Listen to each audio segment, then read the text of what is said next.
शाळेत बाई म्हणाल्या, आवडत्या विषयावर निबंध लिहा. एका मुलाने बघा किती सुंदर निबंध लिहिला. विषय दगड.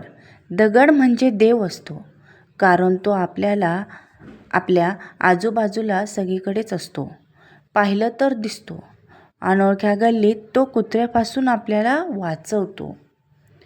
हायवेवर गाव केव्हा लागणार आहे ते दाखवतो.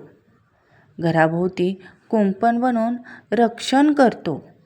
स्वयंपाकघरात आईला वाटण करून देतो. मुलांना झाडावरच्या कैऱ्या, चिंच पाडून देतो.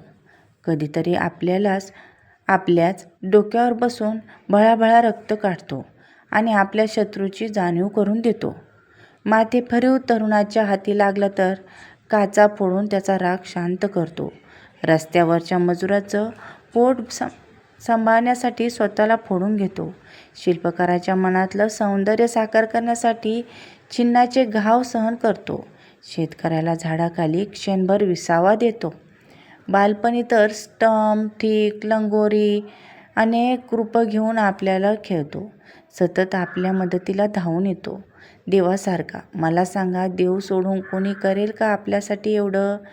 बाई म्हणतात, तू दगड आहेस, तुला गणित येत नाही. आई म्हणते, काही हरकत नाही, तू माझा लाडका दगड आहेस.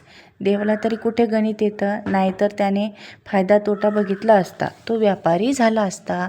आई म्हणते, दगडाला शेंदूर फासून त्यात भाव ठेवला की त्याचा देव असतो, म्हणजे दगडच देव असतो. हो की नाही? असेच पहिल्या क्रमांकाचे पारितोषिक मिळाले. अप्रतिम अप्रतिम अप्रतिम. धन्यवाद. कहाणी ऐकायची असेल तर चॅनलला सबस्क्राईब करा.